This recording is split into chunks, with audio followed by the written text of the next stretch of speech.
Hello, welcome to EPG Pathshala.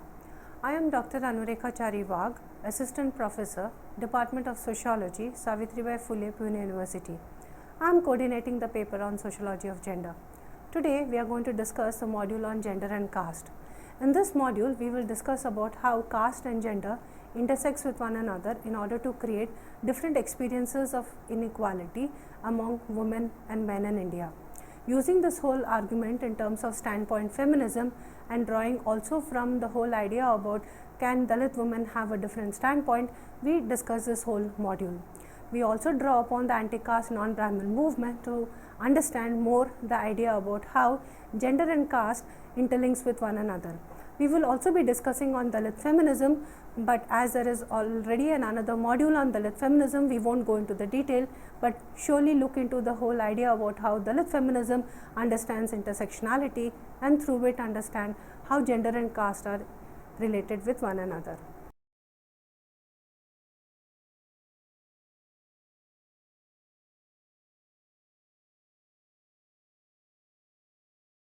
Caste and gender. Since the earlier studies on caste, the practice of untouchability and the ideologies which uphold it, namely that of purity and pollution, have sustained the attention of social science scholars. It is now accepted that the reproduction of caste completely depends upon the control and regulation of women's sexuality through the rules of endogamy. Despite the fact that gender is internal to the social organization of caste, studies of caste have largely been done in a male-centric terms, neglecting the question of gender relations within it. However, since the 1990s onwards, there has been an increasing feminist articulation that caste and gender-based hierarchies are twin systems of oppression which cannot be understood independently of each other. This has led to a renewed interest in understanding the intersections of gender and caste as they influence and shape social realities. This module aims to explore some of the ways in which caste and gender issues in India are intertwined. The first section seeks to provide a theoretical understanding developed by various activists and thinkers on the gendered aspects of the caste system. The second section discusses that aspect of violence as it affects a Dalit woman who is the site of intersection of caste, class and gender inequality. Certain important cases will be discussed in order to understand this phenomena. What will the students learn from this module? Firstly, they will examine how gender and caste are interlinked. Secondly, they will learn how gender and caste intersect with other axes such as class and sexuality in order to shape reality. Lastly, they will also be able to analyze how sexual violence affects women within a caste-based system. Section 1. Gender and Anti-Caste Movement. Some of the earliest systematic critiques of the caste system came from Jyotirao Phule and Savitribai Phule in the late 19th century in Maharashtra, closely followed by E.V. Ramaswamy Nayakar Periyar, who led the non-Brahmin movement in Tamil Nadu in the early 20th century. Phule founded the Satyashodhak Samaj in 1873, which addressed the issues of the working class, unequal division of labor between women of different castes, and importantly, the exploitation of the lower caste at the hand of the Brahmin caste.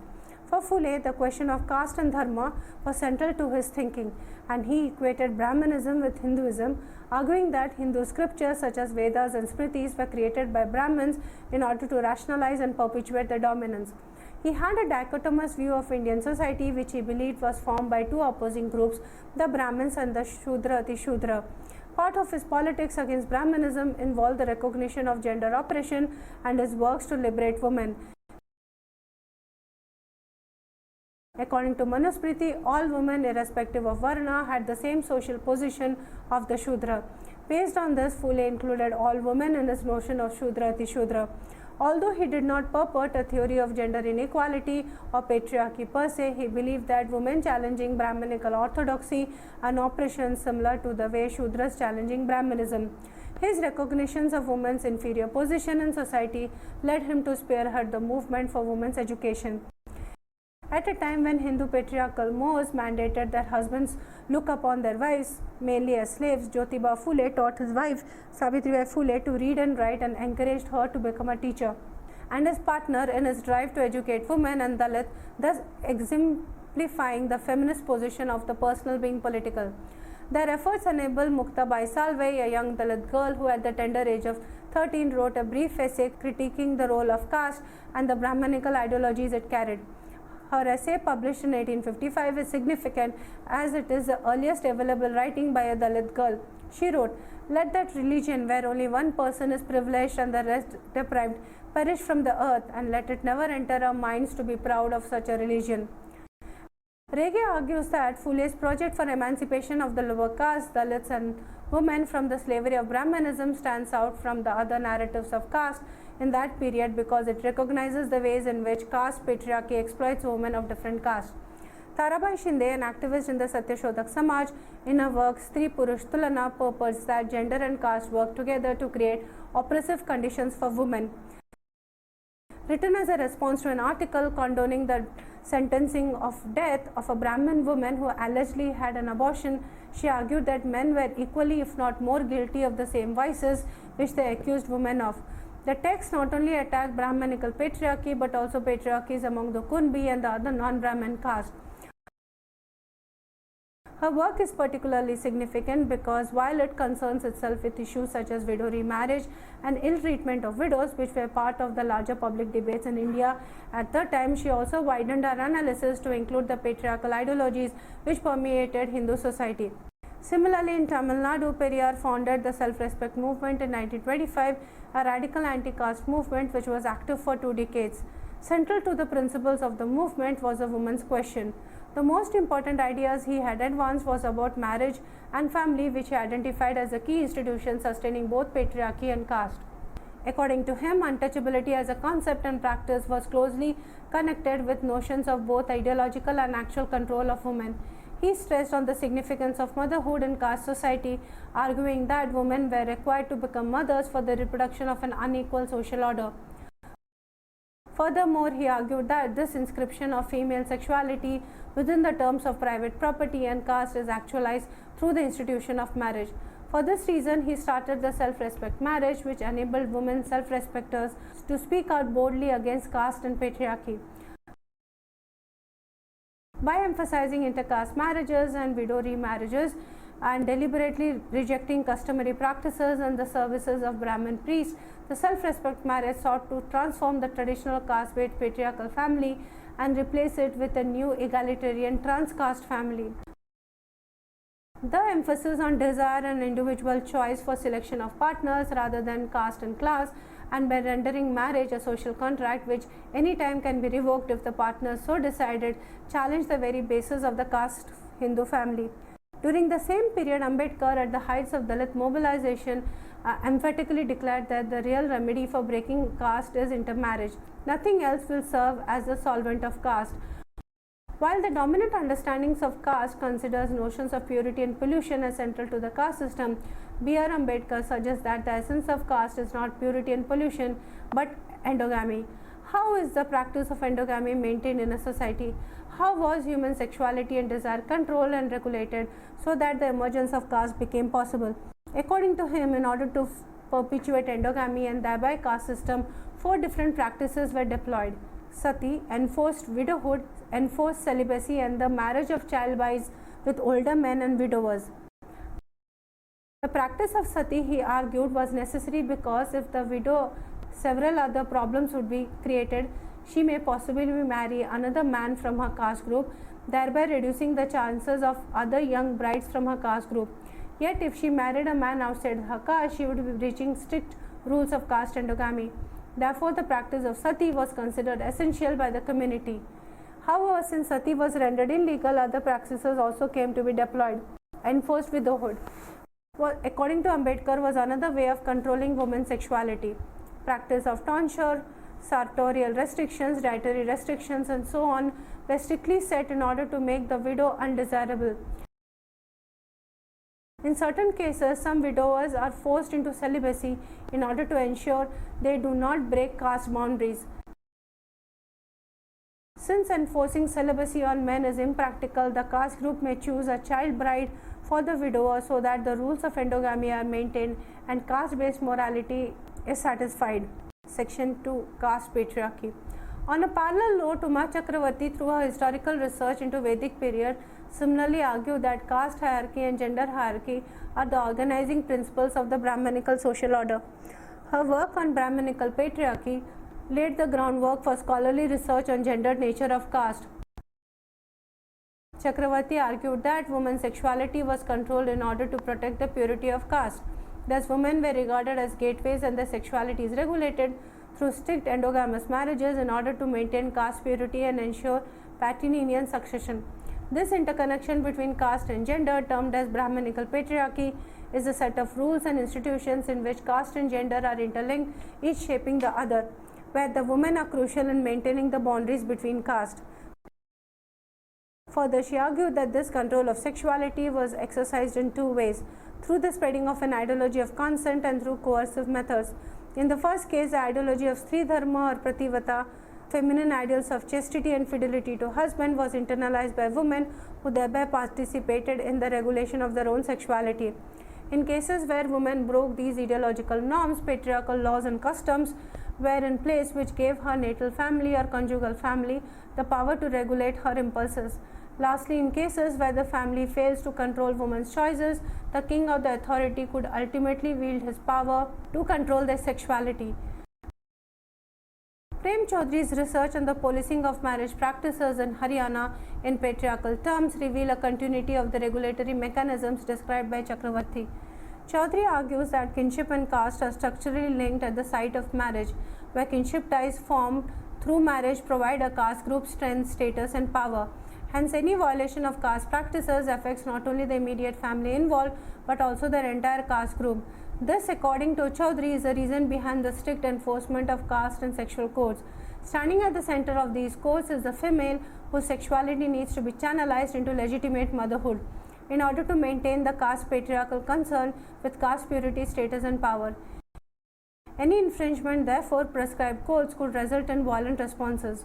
Taking the case of common honor killings in the north, Chaudhary argues how intercaste marriages result in violence by the male family members on the couple in general and the women in particular.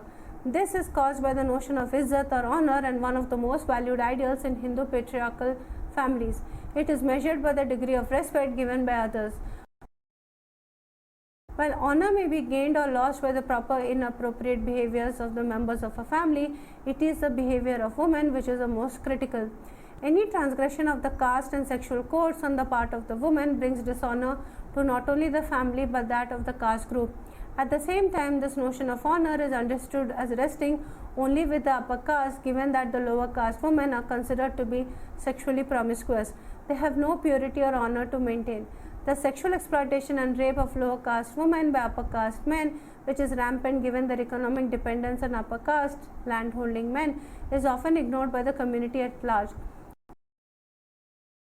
The control of female sexuality is also essential in order to maintain the power hierarchies within the family, wherein the authority rests with the senior males and at times the senior females. When a woman breaks these codes and selects her own partner, she is undermining their power by bestowing her invaluable reproductive and labor potential on the basis of her own choice. This also reveals why senior females in the household are complicit in the violence dealt to the couple in cases of transgressions. Some argue that Dalit women are less oppressed than their upper caste counterparts, as they do not carry the burden of Pativata ideology and do not need to worship the husband. Since codes of honor, respect and shame are stronger for upper caste women, they have more pressure to maintain silence about the experiences of their oppression than Dalit women do. However, Dalit women argue they are at the receiving end of both Brahmanical patriarchy, wherein they are oppressed by the upper caste men and women, and also Dalit patriarchy, where their own husbands and families exploit their productive and reproductive labor. Through autobiographies and personal testimonies, Dalit women presented their own interpretations of society, their views on the inherent patriarchies within institutions and practices which govern their lives, making Dalit autobiographies a vital aspect of Dalit movement.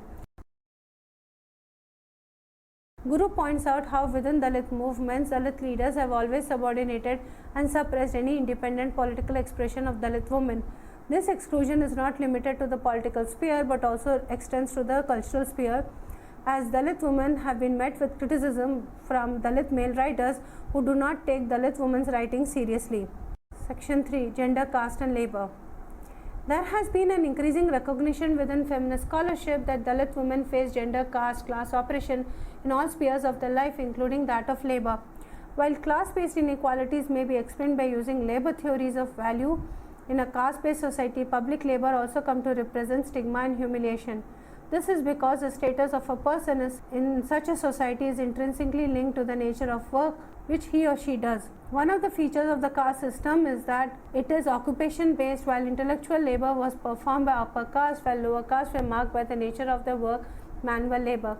According to Anandi's research in a Tamil Nadu village, it was found that in order to break away from caste oppression, many young Dalit men began to withdraw from agricultural work, instead looking for non-agricultural work outside their villages, stemming from their heightened consciousness on the nature of their work and the low caste status.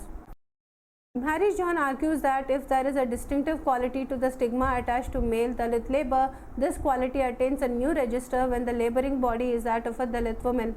Similarly, Meena Gopal points out that it is the very nature of work that she performs that signifies the Dalit woman as low, inferior and stigmatized. Some of the examples of labor that lower caste women perform may include manual scavenging, agricultural work, midwifery and paid domestic work. While paid domestic work, although marks us as inferior, it is still considered more respectable than forms of paid labor that are associated with public manual work. This is because this nature of work also marks a lower caste working body as sexually available to men of all castes. Maitri Das, studying patterns of women's labor participation by caste and education, found that participation was highest among Dalits Adivasi women with no education on one hand and upper caste women with higher education on the other. This complete lack of participation by the middle level women in between who have some form of primary education reveals that these women opt out of the workforce in order to distinguish themselves from the lower caste women who have no choice but to work. Gender, caste and violence. Section 4. Protest awareness campaigns and debates about violence against women have been central to the women's movement in India, including sexual violence in which women face both in private and public spheres. If women across different social locations, caste, class, religion and so on face sexual violence, can sexual violence against Dalit women be read in the same manner as sexual violence against any other woman in India? Does caste have a role to play in sexual violence? Violence against women in India in general is deeply rooted in a patriarchal system which intersects with other axes of inequality such as class, religion and caste. Violence against Dalit women in particular is complicated by the location of Dalit women at the bottom of caste, class and gender hierarchies. Their location at the site of intersection between these three systems of inequality, combined with the dominant discourses on sexual availability of Dalit women and the loose character, renders them more vulnerable to violence than other women. The following section will look at few cases of caste-based sexual violence in order to understand caste question and the women's question are interlinked. Bhavri Devi case. Bhavri Devi, who hailed from Bathari village of Rajasthan, used to work as a sathin for the Rajasthan government's women development project. In 1992, she was gang raped by upper caste men of the village while her husband was beaten unconscious as punishment for preventing a child marriage of 1 year old in the Gujar family. She was from the Kumbhar community, which is enlisted as a lower caste and backward class community. The perpetrators belong to the Gujar dominant wielding economic and political caste and the Brahmin caste. The Khailanji case. The Khailanji case remains one of the most brutal cases of caste atrocities documented. On September 29, 2006, in a village of Khailanji, 4 members of the Bhutmange families were brutally killed. Sureka Bhutmange and her daughter Priyanka were stripped naked and gang raped publicly before being beaten to death, while her 2 sons Roshan and Sudhir were mutilated and beaten to death by the dominant caste Hindus of the village. The violence was the result of a long-standing land dispute combined with increasing upward mobility of Dalit family, both economically as landowners, since traditionally Dalits never owned land, and culturally in terms of educational achievement of the children. Are these cases examples of violence against women or these caste-based atrocities? Caste is reproduced through the regulation of sexuality and kinship and vice versa. Rao argues that sexual relationships within and between caste communities are the nodal point through which caste supremacy is reproduced or challenged. Within a caste system, not all men can view women as potential sexual or marital partners. Dalit men are strictly barred from any relations with women above their caste.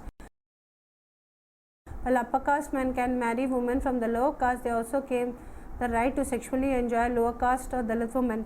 Rao argues that if sexual violence necessarily needs to be understood as caste violence because it operates as a right exclusively to upper caste men. In other words, sexual violence against Dalit women reaffirms the position as both Dalit and as Dalit women. While sexual violence serves to reaffirm the position as Dalit women, it simultaneously also reaffirms the position of Dalit men. By demonstrating control and humiliating the women of a particular caste, the act also seeks to reduce or negate the manhood of that caste. The inability of the men of the caste to protect its women is also a marker of its low status. While upper caste masculinity is redefined by the capacity to possess other, the lower caste maleness is castrated by the inability to protect their own women. In the newly formed post-colonial nation, the introduction of democracy, policy of reservation, modern education, urbanization and movement of Dalits into new vocations than transitional ones led to a change in relations among caste groups. While this resulted in relative economic and cultural upliftment of historically downtrodden caste, it also led to a reinforcement of Dalit and upper caste patriarchies. First they take our jobs, now our women is an oft-quoted sentiment which is revealing of the exaggerated fears that the dominant caste have about Dalits, whom they fear are taking about both their employment opportunities and luring away their women. While dominant castes reassert their masculinities through violence against Dalit women, Dalit men assert their newly emerging masculinities through sexually violating upper caste women. Here Anand Teltumde points out that it is not the traditionally privileged twice-born castes that are implicated in caste atrocities, but the slowly ascending social groups, the Shudras, OBCs and BCs, who are still entrenched in traditional structures that are implicated in such violence.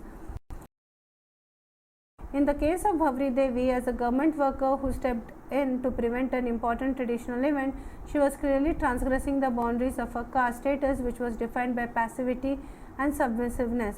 However, by making a public demand, she was also transgressing the gendered public and private distinction and claiming the right to public space, which was traditionally considered a space for men. Rape then is considered the ultimate punishment for transgressing these norms. The judgment given in the trial court in this case is also revealing of the dominant caste patriarchal ideology.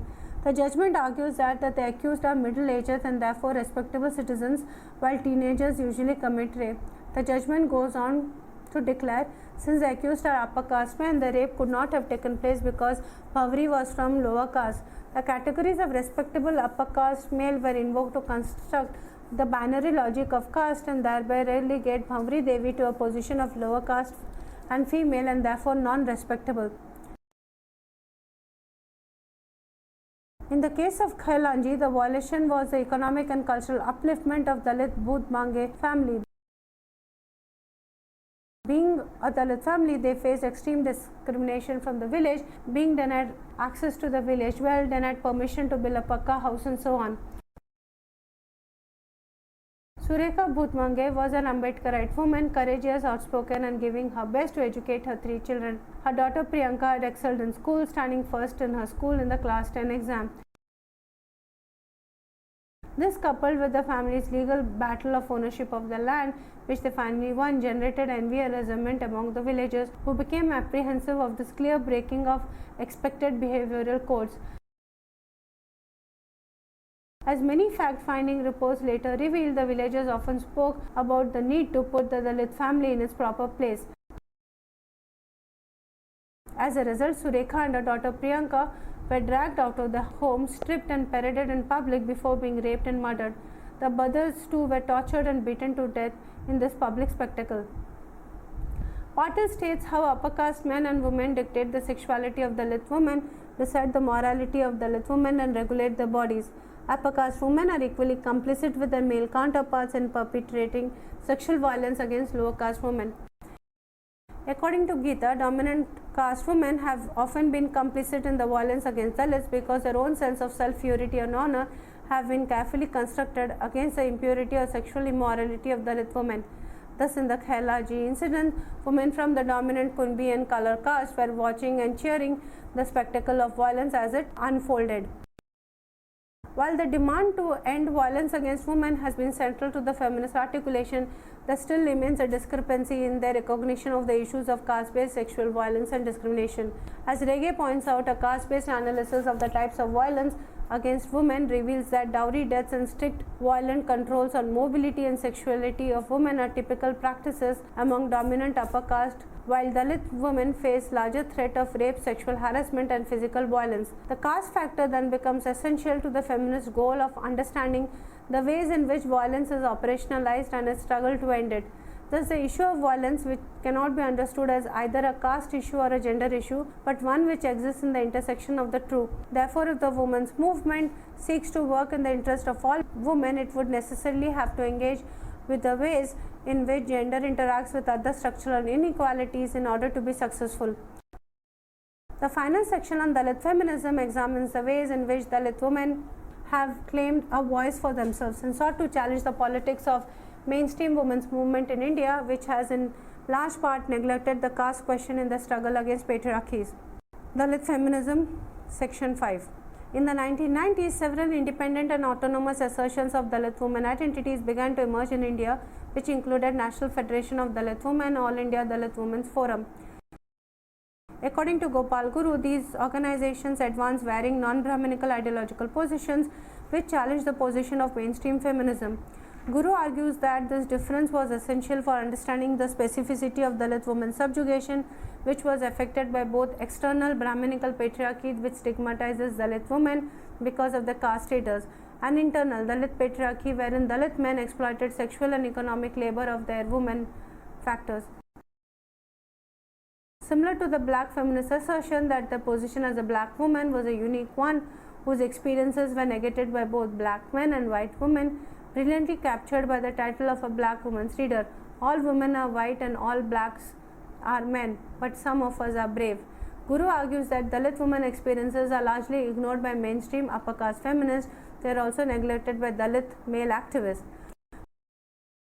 For example, while the mainstream feminist movement focused widely on the issues of rape and sexual violence against women, Dalit women argued that the caste factor was never seriously considered by them, resulting in an inadequate understanding of sexual violence against Dalit and tribal women. They also emphasized upon the patriarchal attitudes faced by the Dalit men, who largely subordinated, excluded them at the political arena and rejected their desires, ideas and expressions even in the cultural arenas. Rege, expanding on his discussion, argues that within the new social movements of 1970s and 80s, constituted largely by the Dalit rights movement and women's rights movements, Dalithood came to be seen largely as male, while mainstream women's group began to adopt the view that all women are universally victims, homogenizing differences based on social locations, thus considering all women as Savarna. Rege argues that the absence of an analytical framework which would understand caste patriarchies as intrinsically interlinked is evident when one analyzes the women's movement and struggle against dowry and violence. While left-based women's movement understood dowry as part of the capitalist development of India, autonomous women's group theorized dowry in terms of patriarchal violence within families. However, they failed to examine the role of Brahmanization of marriage practices on the institutionalization of dowry practice. As Ranjana Sheel points out, only after the colonial government recognized the legality of the Brahmana marriage over other forms of marriage that non-Brahmin castes began to practice dowry. That caste is crucial to the analysis of the dowry question. While Guru argued the position of difference taken by Dalit women challenged the mainstream feminist movement, Rege takes a step further by arguing that we need to move from the question of difference of Dalit voices to the Dalit standpoint. Just as black feminists argued that black women possess a unique understanding of reality owing to the social position at the intersection of race, class and gender, Rege argues that a Dalit feminist standpoint is more emancipatory than other positions because it emphasizes upon individual experiences within socially constructed groups and focuses on the hierarchical, multiple, changing structural power relations of caste, class, ethnic which construct a group. In this module on gender and caste, we discussed about the concept of caste and gender and how they intersect with one another and create a different kind of experiences of inequality among people in India. using the standpoint feminism. We also talked about Dalit feminism, we discussed about anti-caste and non-Brahmin movements. So therefore, now as students of sociology, now we have got a complex understanding of the working of caste and gender, and also understand how power and inequality have operated in the fields of caste and gender. Using this whole idea in terms of heteropatriarchal caste structures, we will also understood about how patriarchies are not singular, unitary, but multiple patriarchies intersecting with one another to create different kinds of inequalities which women and men in India have to traverse. Thank you.